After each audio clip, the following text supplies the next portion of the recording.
Fala, meu povo da opinião esportiva. Não posso me mexer muito, senão o plano de fundo sai aqui. Mas hoje, dia de Oelista, é quinta-feira, dia de Oelista. Hoje a gente traz uma grande história, um Grandes Eras, que faz muito tempo que não tem, um TBT Cultural, que também faz muito tempo que não tem. Mas a ideia é essa, a gente trazer alguma coisa de história aqui para vocês. E hoje eu decidi, aproveitando que o Max Verstappen foi o campeão do mundo no Catar, tem um vídeo aqui no canal, um dos vídeos mais assistidos do canal, inclusive. Agradecer a todos vocês que assistiram lá. Eu resolvi trazer não dá pra dizer que é um compilado, porque são todos os campeões da Fórmula 1, mas um vídeo mais curiosidades e estatísticas sobre esses 73 anos de Fórmula 1, ou seja, 74 campeonatos mundiais. Então eu trouxe, toda essa curiosidade aqui para vocês. Vamos começar do início, né? Vamos começar por ele, Giuseppe Farina, primeiro campeão de Fórmula 1. Sempre que te perguntarem quem foi o melhor rookie, ou seja, o melhor novato da história da Fórmula 1, é o Giuseppe Farina, o único campeão no ano de estreia. Obviamente, todos eram estreantes naquela temporada, mas como ninguém até hoje conseguiu repetir esse feito, o único que conseguiu foi o Giuseppe Farina. Ele foi campeão a bordo da 159, ou Alfetta, o melhor carro da história em termos de dominância, basicamente. Só perdeu uma única corrida, assim como o MP44 ou o RB19 deste ano. Porém, o RB19 perdeu em Singapura e disputou aquela corrida, e o MP44 não ganhou em Monza, mas disputou aquela corrida. A única corrida que o 159 perdeu naquela temporada foi em Indianápolis, que eles não disputaram. A Alfa Romeo resolveu não enviar os seus carros para os Estados Unidos, para a Indiana, né? Então, foi a única derrota da equipe naquele ano. As estatísticas do Farina, ele foi campeão em Monza na última etapa do campeonato, ou seja, 100% do campeonato estava concluído quando ele foi campeão. Ele venceu 3 provas, totalizando 42,86% do campeonato foi vencido pelo Farina. As outras 3 corridas foram vencidas pelo seu colega de equipe, Juan Manuel Fangio, e a outra prova foi a Indy 500, que a Alfa Romeo não disputou.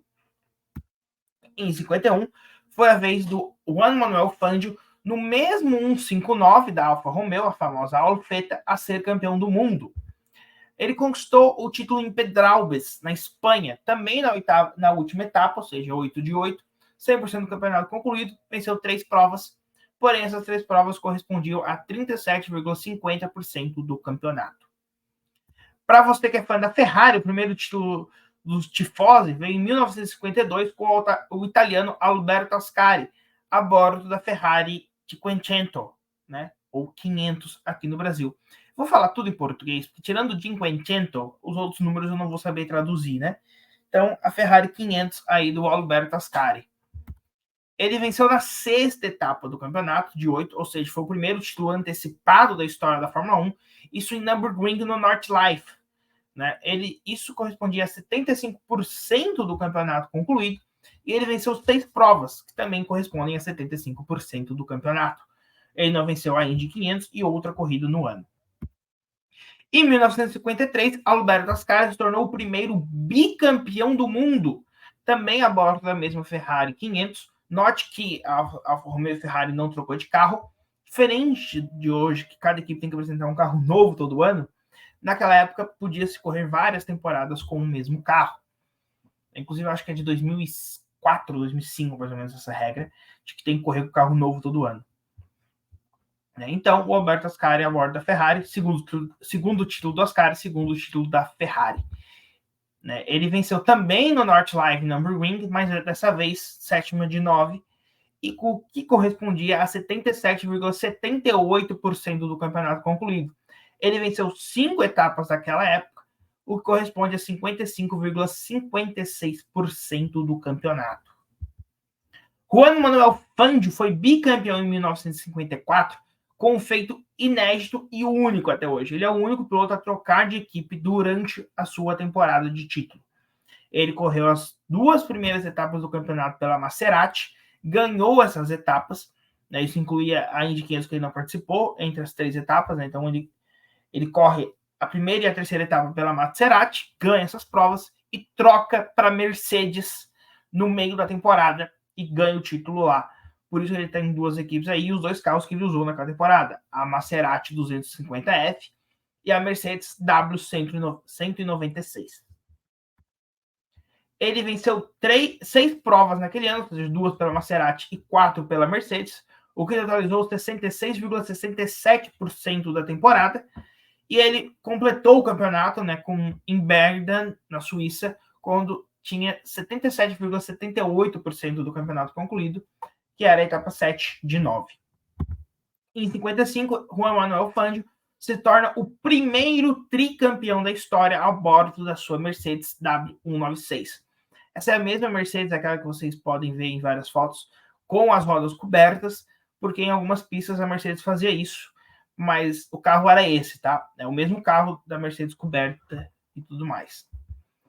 Ele completou o campeonato em Eitrin, na Inglaterra, que era a 6ª etapa do campeonato de 7, o que correspondia a 85,71% daquele campeonato concluído. E venceu 4 provas, o que correspondia a 57,14% do campeonato. E note que eu estou usando a porcentagem por um simples motivo. As etapas não são iguais, né? O campeonato 55, por exemplo, tem 7 etapas. Desse ano foram 23 etapas. São 23 etapas, né? Falta ainda ser concluído. Então, eu trouxe as vitórias e a conclusão da temporada em forma de porcentagem para se ter uma noção, porque falar que faltou uma etapa não é a mesma coisa de um campeonato de 7 etapas para um campeonato de 23 etapas, por exemplo. Então, só deixando bem claro isso. Em 1956, o Fangio realizou o sonho da maioria dos pilotos de automobilismo, que é ganhar o campeonato mundial pela Ferrari. Ele fez isso quando ganhou o seu tetracampeonato mundial a bordo da Ferrari D50. Naquela temporada, o título foi para a última etapa, né, em Monza, e ele venceu 3 provas, que totalizava 37,50%. Descontente com o fato de não ter ganhado antecipado, né, ele foi para a Maserati em 57, onde ganhou pelo mesmo carro que ele deu o bicampeonato lá em 54. Ele ganhou o Penta em 57. Ele matou a temporada já em Nürburgring, na 6ª etapa, o que totalizava 75% do campeonato, e venceu metade das corridas naquele ano. A temporada tinha 8 corridas, ele venceu 4. Em 1958 foi a vez do Mark Horton, o primeiro britânico campeão do mundo, a bordo da sua Ferrari D246. O campeonato foi decidido na última etapa no Marrocos, em Ain Diab, né? E ele venceu apenas uma prova na temporada, o que totaliza 0,09%. Essa é a pior porcentagem de vitórias de um campeão mundial na história da Fórmula 1, tá? Então, em números, se te perguntarem quem foi o pior campeão, em número de vitórias foi o Mark Horton em 1958. Em 1959, desculpa, o slide está errado, mas o resto da informação está certo. Foi a vez do Jack Brabham na Cooper, a bordo do T51. Brabham terminou a temporada em Sebring, né, o que era a última etapa, com 2 vitórias naquele ano, ou seja, 22,22%. Agora sim, 1960, Jack Brabham, a bordo da mesma Cooper T53, completou dessa vez a temporada em Portugal, no circuito da Boa Vista, com 80% da temporada concluída, obviamente, 8 de 10, e venceu 5 vitórias, que corresponde também à metade do campeonato. Em 1961, foi a vez de Phil Hill, que em nada tem a ver com o Graham Hill ou o Damon Hill. Ele ganhou a bordo da sua Ferrari 156 em Monza em circunstâncias trágicas. Essa é a primeira vez que o campeonato foi decidido por causa de um acidente fatal. O alemão Wolfgang van Trips, que era o companheiro de equipe do Phil Hill, ele acabou se acidentando e falecendo em Monza, e com a morte dele não tinha mais como nenhum piloto ultrapassar. O Phil Hill, né, acabou se tornando campeão mundial dessa forma. Ele concluiu na 7ª etapa, com 87,50% do campeonato concluído, e ele venceu 2 provas apenas, o que totaliza 25% daquele campeonato. Em 1962 foi a vez do Graham Hill, né, que também nada tem a ver com o Phil Hill, e é o pai do Damon Hill. Ele ganhou a bordo da BRM P57.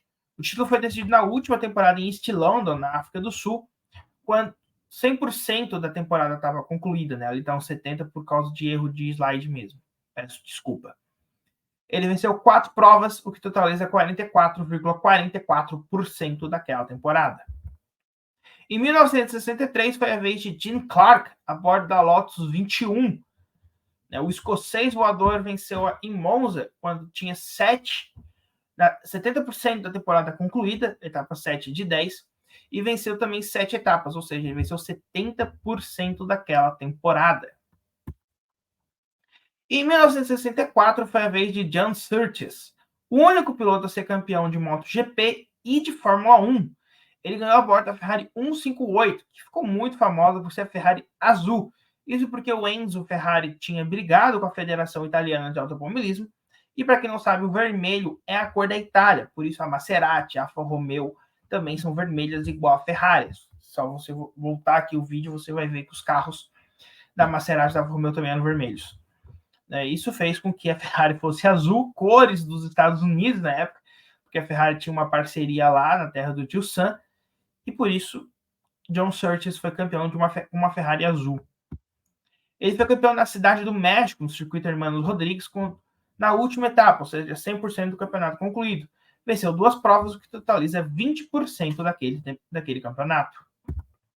Em 1965, Jim Clark se tornou bicampeão do mundo a bordo do sua Lotus 33. O escocês voador venceu em Nürburgring, na Alemanha, quando tinha 70% da temporada concluída, e venceu 6 provas, 60%. Uma temporada tão boa quanto seu primeiro título. Detalhe, o primeiro título dele, o de 63, quando ele venceu 7 provas de 10, ele venceu com 100% de aproveitamento. Isso porque os 3 primeiros resultados eram descartados. Como ele só não venceu 3 corridas, venceu as outras 7, ele venceu com 100% de aproveitamento. Se eu não me engano, Alberto Ascari também, no primeiro título dele, também venceu com 100% por conta do descarte. Em 1966, fato inédito e único, Jack Brabham foi tricampeão a bordo da sua Brabham BT20. Foi a única vez na história que um piloto foi campeão com a sua própria equipe. Não foi o único que tentou, mas o único que conseguiu. Emerson Fittipaldi e Bruce McLaren são 2 exemplos de pilotos que guiaram por suas próprias equipes. Alan Prost e Jack Stewart tiveram equipes de Fórmula 1, mas não guiaram por elas. E o Lance Stroll guia pela Aston Martin, que pertence à sua família, mas não a ele mesmo. Pertence ao pai dele.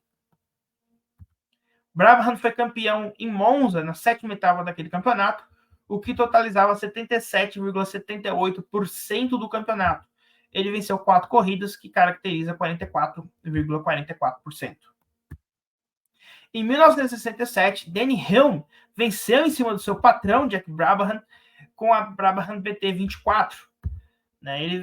O título foi conquistado no México, assim como John Surtees, com 100% da temporada concluída, e venceu 2 etapas, o que caracteriza 18,18% do campeonato. Em 1968, Graham Hill, outro piloto que também teve uma equipe própria, a Hill, e correu por ela, mas se tornou bicampeão pela Lotus 49B.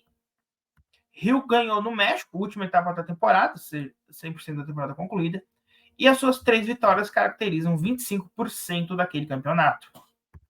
Em 69 foi a vez de Jack Stewart a bordo da sua Matra MS-80. Há uma confusão que a maioria das pessoas acham que o Stewart ganhou os 3 títulos pela Tyrrell.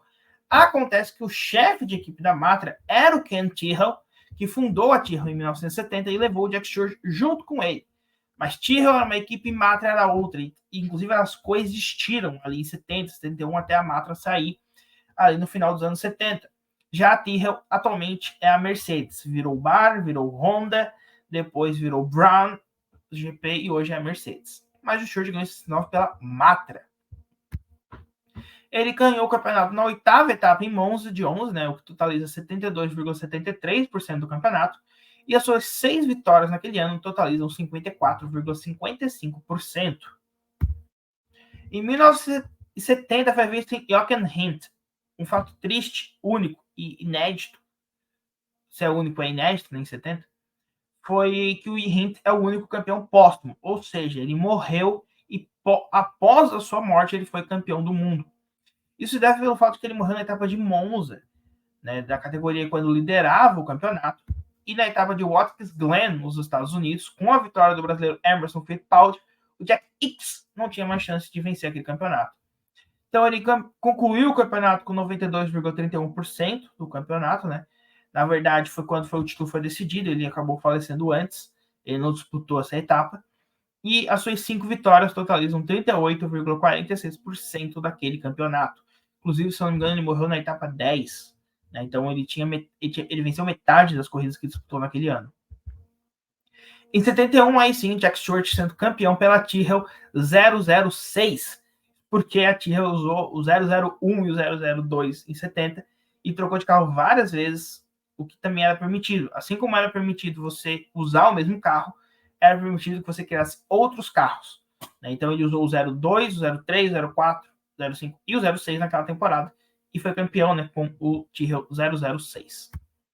Ele ganhou o campeonato na Áustria, né, em Spielberg, no atual Red Bull Ring, mas na época era o Österreich Ring, que é a parte cinza do circuito que você está vendo aí. Você vê que tem o traçado preto e depois o cinza, né, por fora. O Stewart foi campeão no traçado cinza, tá? A oitava etapa daquele ano correspondia a 72,73% do campeonato concluído. E as suas 6 vitórias totalizam 54,55%. Em 72 foi a vez do Brasil finalmente ser campeão do mundo com Emerson Fittipaldi e a sua Lotus 72D. Fittipaldi ganhou o campeonato em Monza na 10ª etapa, o que totalizava 83,33% do campeonato. Suas 5 vitórias totalizam 41,67% daquela temporada. Em 73, Jack Stewart ganhou seu tricampeonato pela Tyrrell, também a 006. O seu título veio em Monza, na etapa 13, o que correspondia a 86,67% do campeonato concluído. E suas 5 vitórias totalizam 35,51%. Em 1974, foi a primeira vez que a McLaren, a tradicional equipe britânica, foi campeã do mundo com Emerson Fittipaldi na McLaren M23. Fittipaldi ganhou o campeonato em Watkins Glen, última etapa do ano, e com as suas 3 vitórias correspondem a 20% do campeonato, né? E a título de curiosidade, essa foi a primeira vez que a gente chegou na última etapa da Fórmula 1 com os 2 primeiros colocados empatados, Emerson Fittipaldi e Clay Regazzoni. O Fittipaldi acabou campeão. Isso somente aconteceu isso 2 vezes, e a segunda vez foi recentemente com Max Verstappen e Lewis Hamilton. Em 75, Nick Lauda foi campeão com a sua Ferrari 312T. Né? O título foi decidido em Monza, na 13ª etapa do campeonato, a Ferrari ganhando seu título em casa. E a temporada foi concluída com 92,86% do campeonato. E suas 5 vitórias foram 35,51% daquela temporada. Em 1976, James Hunt foi campeão com a sua McLaren M26, uma temporada que virou filme Rush. Vou deixar aqui no card o vídeo que eu falo sobre esse filme, para você que não viu ainda poder assistir o vídeo e depois assistam o filme, que é muito bom.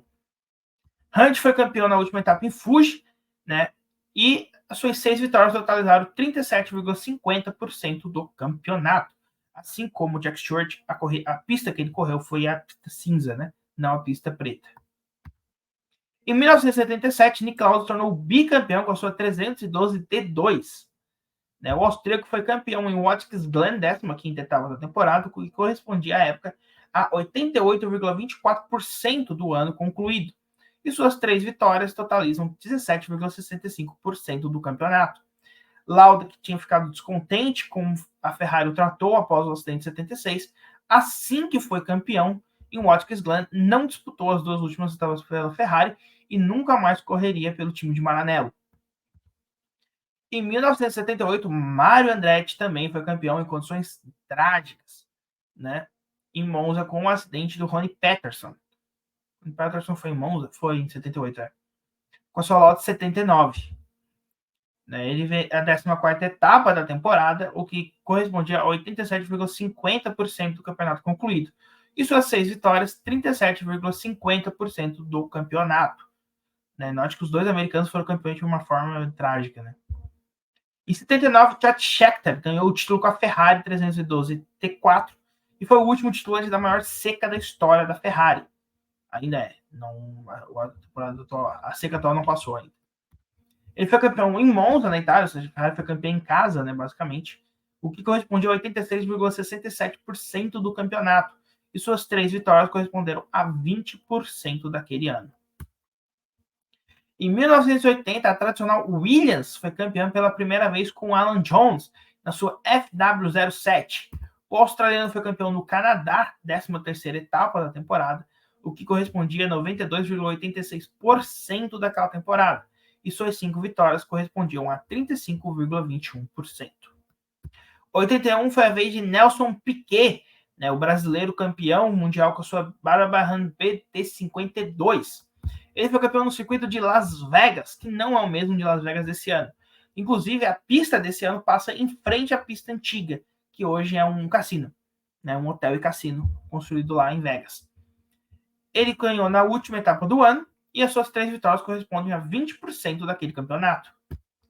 Em 1982, Keck Rosberg ganhou um campeonato trágico, em que Gilles Villeneuve acabou falecendo na Bélgica e o Didier Pironi se acidentando e quebrando as pernas no Grande Prêmio da Alemanha.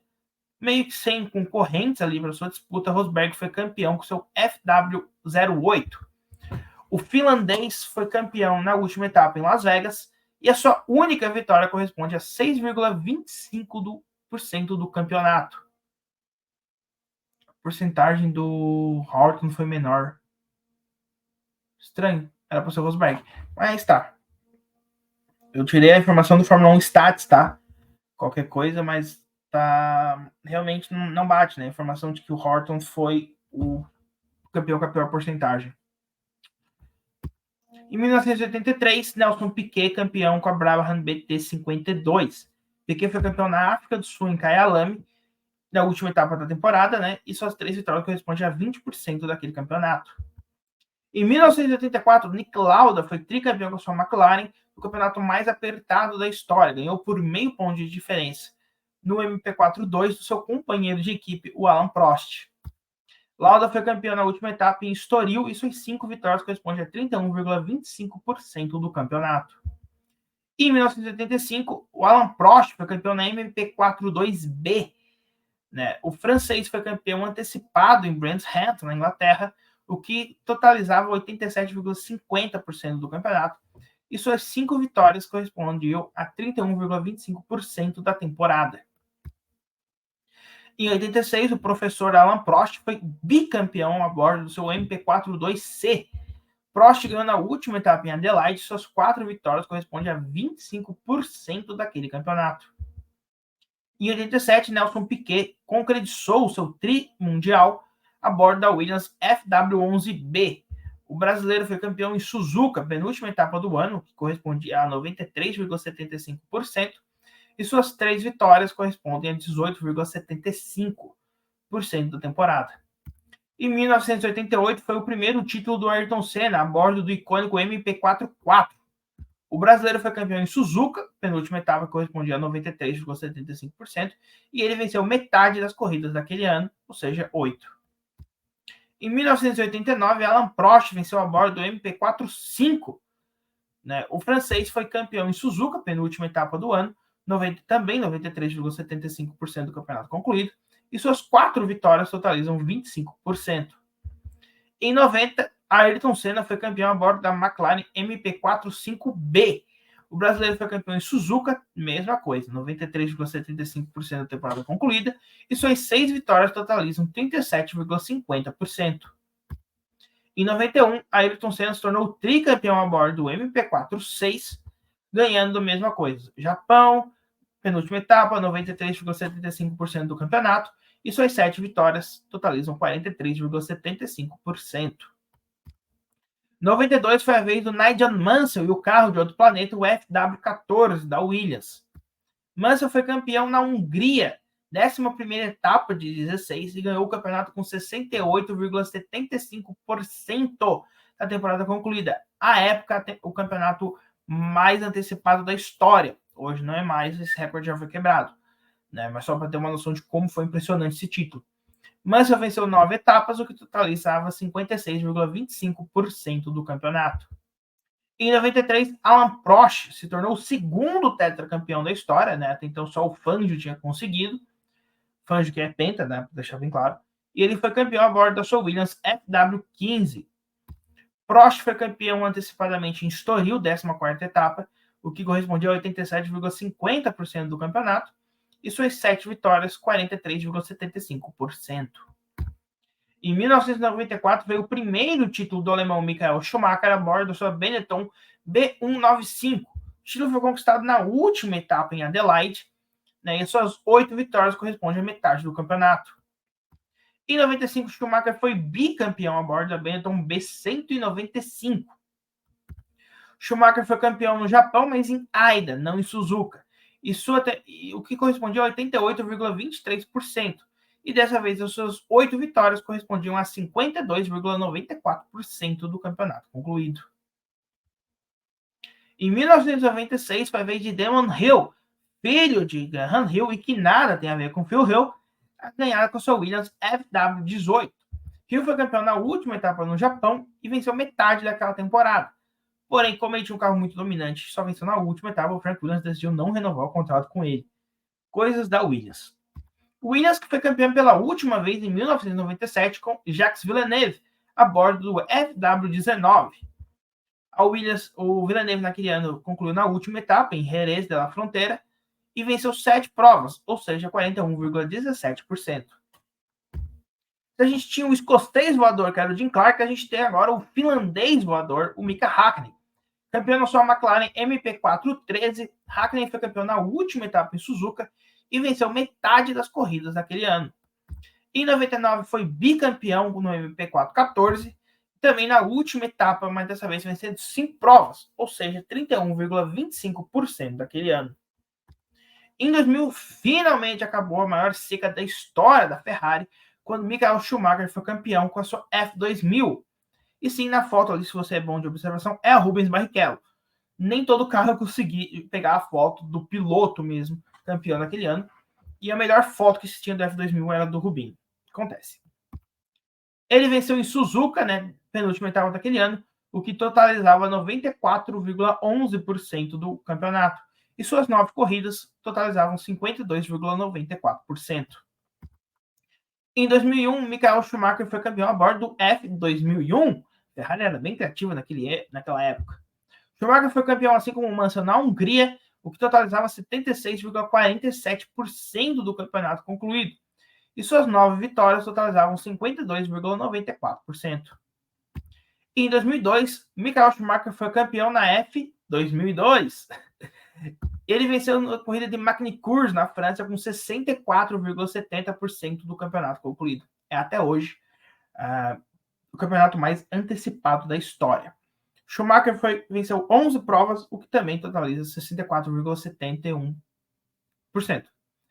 A Fórmula 1 Stats deu ali a conta, é a mesma, né? 11 de 17, mas por algum motivo acho que eles arredondaram um e não arredondaram um outro.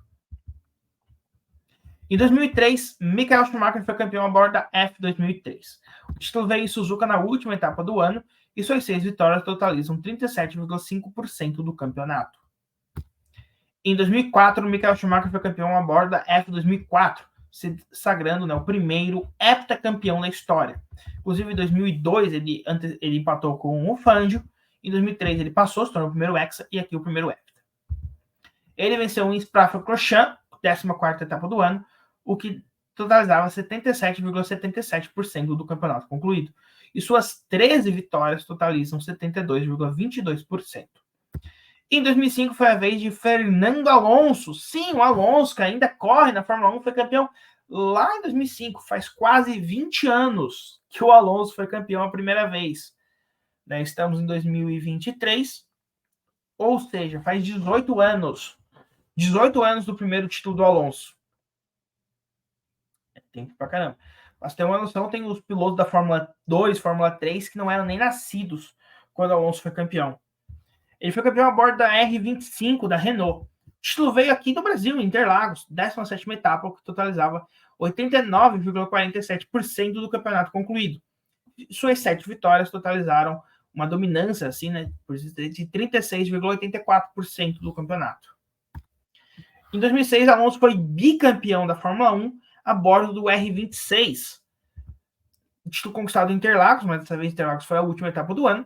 E as suas 7 vitórias totalizaram 38,88% do ano. Em 2007, o Homem de Gelo, Kimi Raikkonen, o homem que não sorri. Eu consegui achar uma foto dele sorrindo aqui só para avacalhar com isso. A Ferrari era F2007 e esse foi o último título da Ferrari até então. Totaliza uma seca de quase 14 anos, né? Sendo que a maior seca é de 21 anos, então ainda não é a maior da história, né? É a segunda maior. Raikkonen foi campeão também no Brasil Interlagos, na última etapa do ano, e suas 6 vitórias totalizaram 35,29%. Detalhe que o melhor carro era o da McLaren, tá? O Hamilton e o Alonso dominaram aquele ano e ambos perderam por 1 ponto para o Kimi Raikkonen. 2008 foi o primeiro título do Lewis Hamilton na Fórmula 1 a bordo da sua McLaren MP423. Hamilton foi campeão no Brasil e suas 5 vitórias totalizaram 27,77%. A época, detalhe, tá? O Hamilton se tornou o mais jovem da história. O recorde era do Alonso e antes era do Fittipaldi. Durou muito tempo o recorde com o Emerson Fittipaldi. Hoje também não tá mais com o Hamilton, tá? Button foi campeão em 2009 com a Brown GP BGP 001. Foi campeão em Interlagos, penúltima etapa daquele ano, ou seja, 94,11% do campeonato concluído, e suas 6 vitórias totalizaram 35,29%. Em 2010, Sebastian Vettel se tornou o campeão mais jovem da história a bordo do RB6. O título veio na última etapa nos Emirados Árabes Unidos e suas 5 vitórias totalizaram 26,31% do campeonato.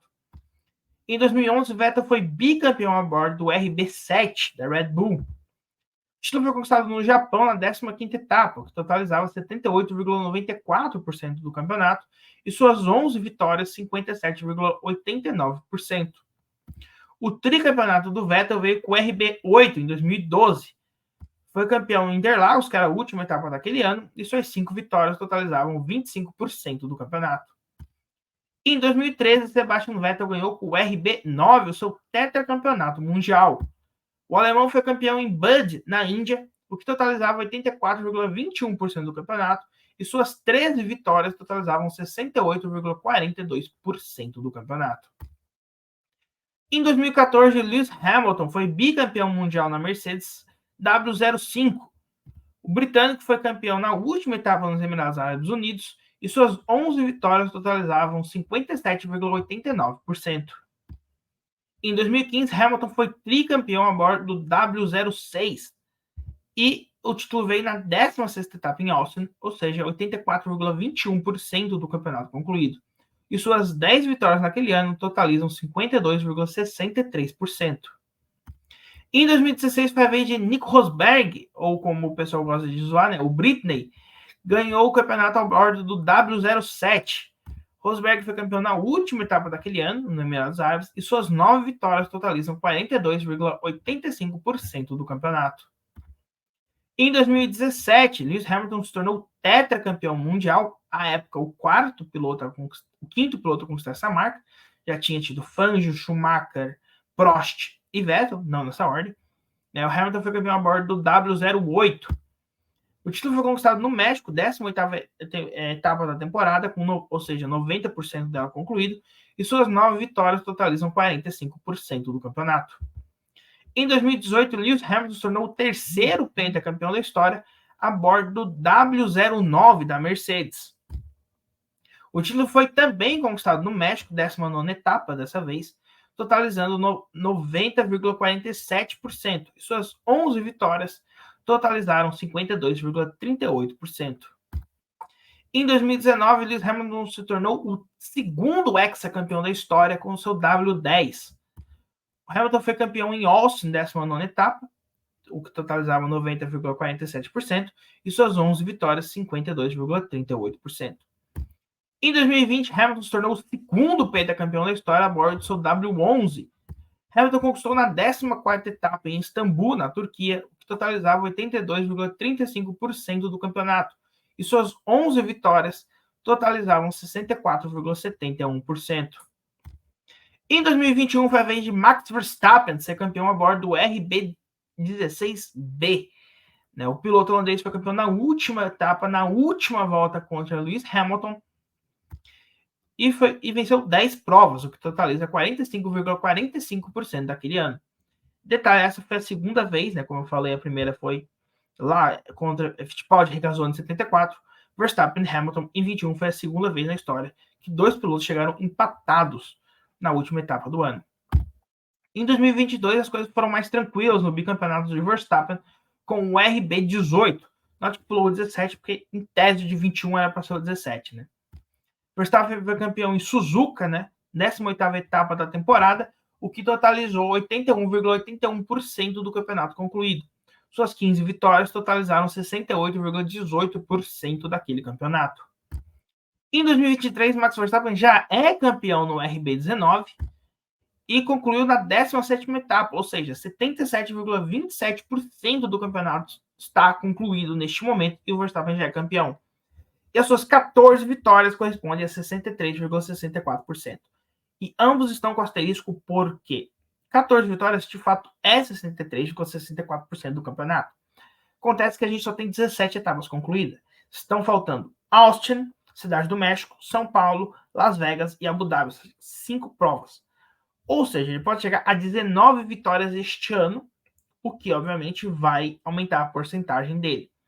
Então, neste momento, se você está vendo esse vídeo pós a etapa a próxima em Austin, está totalizado já, eu sei. Então, esses dados são até o Grande Prêmio de Lusail, tá? E o 63,64 considera 17 de 22, tá? É o número total. Vamos para algumas curiosidades, alguns dados aqui para vocês. O campeonato mais antecipado da história foi Michael Schumacher em 2001. Ele concluiu na 13ª etapa em Hungaroring com 76,47% do campeonato concluído. Eu falei que tinha sido na França, né, durante o vídeo. Mas segundo o Fórmula 1 Stats, foi em 2001. Mais vitórias na temporada. Max Verstappen com 15, o que representou 68,18%. E em porcentagem, Alberto Ascari, suas 6 vitórias em 1952, totalizando 75%. Eu acredito que o Max quebre esses dois recordes e unifique isso. E esse ano se torne tanto em números totais quanto em porcentagens. Piloto mais velho, tudo é segundo Fórmula 1 Stats, tá? Foi da onde eu tirei, que é um site muito bom, eu recomendo vocês. O que eu uso mais é para o futebol Market, para basquete ESPN e para futebol, para Fórmula 1, Fórmula 1 Stats. O mais velho foi Juan Manuel Fangio, em 1957, aos 46 anos, 1 mês e 11 dias. E o mais novo foi o Sebastian Vettel, em 2010, aos 23 anos, 4 meses e 11 dias. Detalhe que aqui é o pentacampeonato do Fangio, tá? Só para ficar bem claro. Equipe com mais títulos foi a Ferrari, 15 vezes campeã. Ela ganhou em 52, 53 com o Ascari, 56 com o Fangio, 58 com o Horton, 61 com o Phil Hill, 64 com o Surtees, 75, 77 com o Lauda, 79 com o Scheckter, emendou de 2000 a 2004 com o Michael Schumacher e 2007 com o Kimi Raikkonen. Eu não falei que o Scheckter é o único campeão africano da história, tá? O George Scheckter. Maior campeão de pilotos, Michael Schumacher e Lewis Hamilton, 7 vezes cada. Schumacher ganhou em 94, 95, 2000, 2001, 2, 3 e 4. E o Hamilton ganhou em 2008, 14, 15, 17, 18, 19 e 2020. Circuito que mais decidiu a temporada foi o de Suzuka 12 vezes. 1987, 88, 89, 90, 91 e 96. 98, 99, 2000, 2003, 2011 e 2022. 87, Piquet. 88, 90, 91, Senna. 89, Prost. 96, Hill, Damon, né? 98, 99, Mika Hakkinen. 2000, 2003, Michael Schumacher. 11, o Vettel e 22, Verstappen. Antes era Monza com 11, tá? Até o Monza, Suzuka para 2011 com o Sebastian Vettel e passou com o Verstappen em 22. E provavelmente não vai decidir tão cedo, visto que o Suzuka agora é no início do ano, a partir do ano que vem. E para fechar aqui, o país com mais títulos foi a Inglaterra. Em 1958 com Mark Horton, em 62 e 68 com o Graham Hill, 63 e 65 com o Jim Clark. Inglaterra não, Reino Unido, desculpa, porque o Clark é escocês. Então é o Reino Unido, é o país como um todo. 64 com o Surtees. 69, 71, 73 com o Stewart. 76 com o Hunt. 92 Mansell. 96 Damon Hill. 2008, 2014, 15, 17, 18, 19 20 com Hamilton. E 2009 com o Button. Totalizando 20 títulos e 10 pilotos. Então é isso, eu vou ficando por aqui. Deixa eu remover aqui. vou ficando por aqui. Vai aparecer aqui uma playlist para vocês, aqui um vídeo recomendado pelo YouTube. Playlist aqui, provavelmente, eu vou deixar a opinião GP desse ano, tá? Para vocês acompanhar a temporada aí. Então é isso, vejo vocês na próxima e falou!